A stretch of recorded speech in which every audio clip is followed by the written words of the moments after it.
¿Quién fue Edward Bach? Nació el 24 de septiembre de 1886 en Moseley, cerca de Birmingham, en una familia de origen galés. Desde muy pequeño tuvo la vocación de ser médico. Ayudó a su familia durante 3 años en la fábrica de latón que poseían para cooperar así a la economía familiar antes de iniciar lo que era su mayor anhelo, los estudios de medicina, que le permitirían aliviar el dolor de tantas personas. Su sentido agudo de observación le permitió ver, desde su trabajo en la fábrica, cómo los obreros reaccionaban de diferentes formas a las mismas enfermedades, variando el tiempo y el modo de recuperación de acuerdo a sus rasgos de carácter. Vio cómo la medicina tradicional no les daba una respuesta y comenzó los estudios de medicina en la Universidad de Birmingham cuando tenía 20 años. Su finalidad era investigar desde el conocimiento científico. Ni bien se recibió, comenzó la Primera Guerra Mundial y al muy poco tiempo lo vemos como cirujano de guerra a cargo de un servicio de 400 camas. Trabajaba incansablemente y tenía una gran dedicación al estudio. En todos los lugares por donde pasó, llegó a ocupar altos cargos jerárquicos. Como le interesaba investigar las causas de las enfermedades, se desempeñaba al mismo tiempo como patólogo y bacteriólogo. Pensaba que los médicos olvidaban lo más importante, la personalidad, y se centraban exclusivamente en lo más superfluo, los síntomas. También se dio cuenta que el dolor anímico acentuaba el dolor físico. Quería encontrar remedios naturales y puros que trataran las causas y no los síntomas, y que aliviaran los sufrimientos del alma. Trabajaba día y noche sin son y sin parar, buscando elaborar vacunas. La gente identificaba su labor como la luz que nunca se apaga. Salvó muchas vidas con sus vacunas, ya que luego de la guerra hubo una epidemia de gripe que se llevó más de 1 millón de personas. En 1917 enfermó de cáncer. Luego de ser operado, los médicos le pronosticaron que le quedaban solo 3 meses de vida. Bach siguió trabajando para terminar sus investigaciones y su mal remitió sin ningún tratamiento. Allí se convenció de que una fuerte motivación, una meta en la vida, contribuye a la sanación. En 1918, durante una epidemia de influenza, inyectó a los soldados del ejército de Gran Bretaña una vacuna que él había inventado, salvando miles de vidas a estos soldados y a otros extranjeros. Observaba a las personas que le rodeaban en comidas, a las que él había sido invitado, estableciendo tipos o familias de comportamientos exteriores, tales como la manera de hablar o moverse. Pensando entre ellos, formaban un grupo o categorías que respondían de igual forma ante los tratamientos de diversas enfermedades. En 1918, las autoridades del University College Hospital obligaron a sus trabajadores a abandonar sus puestos de trabajo fuera del hospital, además de aplicarles ciertas normas de horario, etc., cosa que causó la división y dimisión de Edward Bach. Entonces, con todo ese dinero que él ganaba, lo invirtió en equipamientos de laboratorio, lo cual lo obligó a vivir, a dormir y a comer en una diminuta habitación. Entonces apareció una plaza vacante en el London Homeopathic Hospital. La solicitud que Bach presentó fue aceptada e ingresó en dicho hospital como patólogo y bacteriólogo en 1919, donde estuvo hasta 1922. Escribió múltiples artículos y obras, dando siempre a conocer cualquier pequeño descubrimiento a la profesión médica. Jamás retenía ninguna información para sí mismo.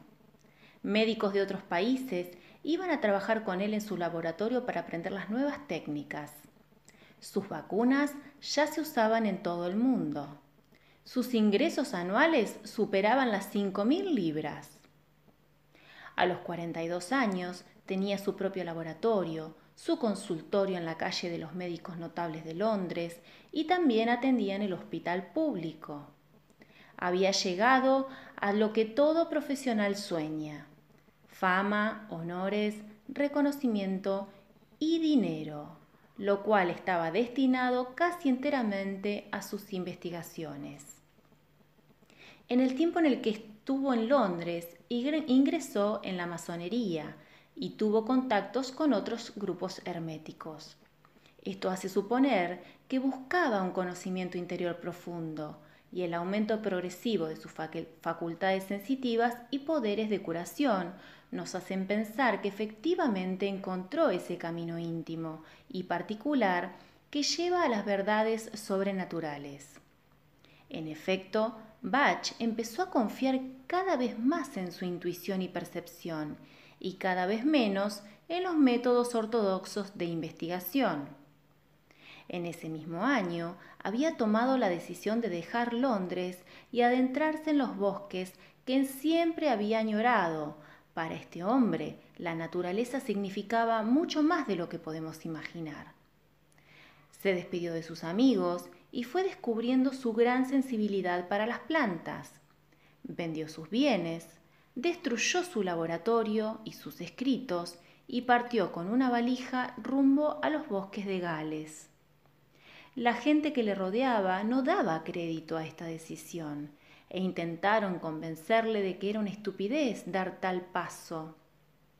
No entendían cómo el eminente Dr. Bach podía abandonar ese trabajo tan excelente para ir a recoger plantitas al campo. Pero en el fondo, Bach sabía que lo que iba a hacer no era cualquier cosa. Su intuición le marcaba el camino y él la obedecía.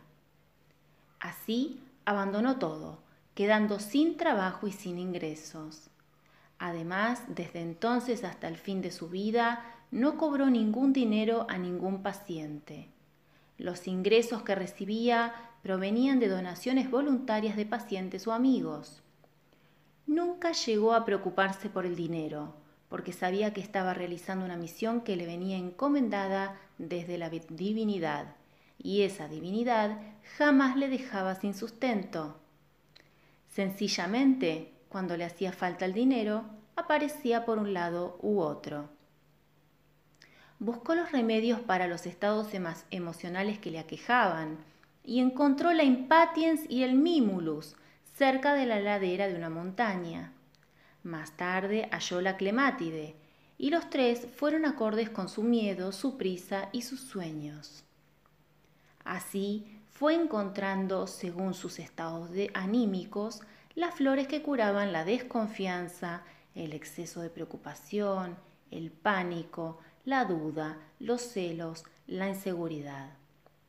Se dice que él, que tenía una gran sensibilidad, le permitía sentir las propiedades de los remedios solo al acercárselos a los labios.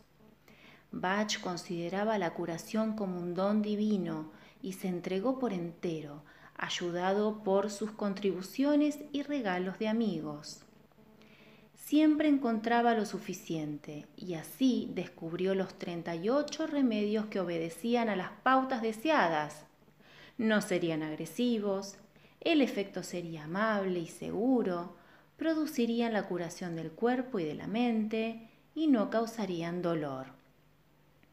Tomó solamente algunas maletas y un puñado de libras proveniente de la venta de su laboratorio y cuando llegó a Gales se dio cuenta de que en lugar de la maleta que había llenado de material de laboratorio para preparar los remedios, se había llevado consigo solamente su caja llena de zapatos.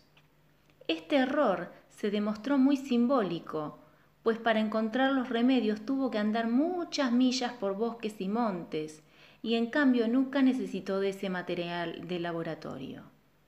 Estuvo viviendo en varios pueblos de Gales, cambiando a menudo de domicilio, según marcaba el curso de sus investigaciones.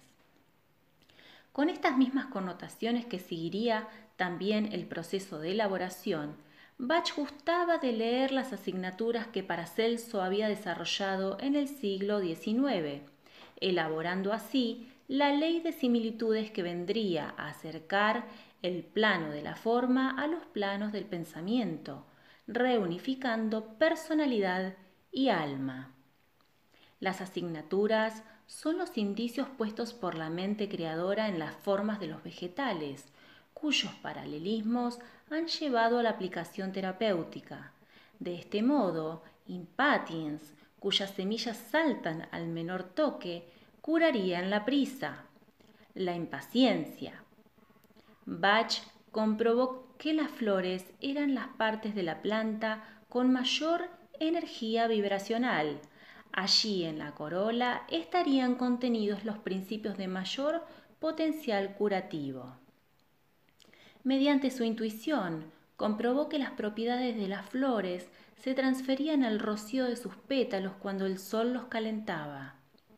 Así pudo comprobar que llenando de agua un bol de vidrio y cubriéndolo con flores, se transferían las propiedades de la flor al agua cuando se dejaba el bol al sol durante 4 horas.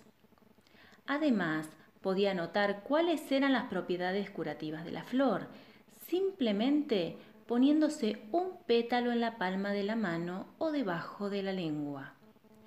Como diría él mismo, nunca hasta entonces había tenido un laboratorio tan bien equipado. Ese verano escribió el libro Cúrese usted mismo. En él define cuál es la causa de toda enfermedad: la falta de armonía entre la personalidad y el alma. Escribió también el libro Los 12 curadores, el cual describe los 12 primeros remedios encontrados por Bach en sus largas excursiones por los bosques de Gales, asistidos por su intuición. En 1932 escribió el libro Libérese usted mismo. Durante todo este proceso de investigación, se rodeó de asistentes que le ayudaban en sus visitas médicas y demás actividades. Dichos asistentes no poseían estudios de medicina, cosa que propició uno de los problemas en el Consejo General de Medicina, el cual le amenazó con retirarle la licencia médica. Sorprendentemente, el Consejo nunca le retiró la licencia. No sabemos mucho de su vida íntima. Estuvo casado 2 veces, su primera esposa murió y con la segunda, de la cual se separó, tuvo una hija. Era un hombre apasionado y vehemente, sencillo e informal en sus hábitos, que gustaba conversar con aldeanos y pescadores. Fue secundado en sus búsquedas y experiencias por una radióloga muy hermosa, Nora Weeks, que lo acompañó hasta sus últimos días. Su sensibilidad ya era tan grande que pocas horas antes de recibir a un paciente, notaba él mismo los síntomas que padecía dicho paciente. Así, cuando éste llegaba, el doctor Bach ya sabía perfectamente qué remedio necesitaba. Bach dio por concluido su sistema floral, pues expresó que todos los estados negativos del hombre quedaban cubiertos con las 38 flores descubiertas. Por lo tanto, no tenía ningún sentido añadir más flores. Poco después, en noviembre de 1936, murió mientras dormía en su casa de Southwell, con la certeza de haber cumplido su misión en la vida encontrando estos 38 remedios vibracionales. En definitiva, consiguió lo que siempre había buscado: una medicina simple, lo más simple posible, que pudiera ser practicada sin necesidad de conocimientos de medicina. La sencillez y efectividad de su obra fue su obsesión. En su obra definitiva, Los 12 curadores y otros remedios, Bach nos da la descripción de su método, es decir, la parte teórica de su método, y dicha descripción abarca apenas un párrafo para cada flor. Más sencillo, imposible. Y por experiencia, más efectivo, imposible.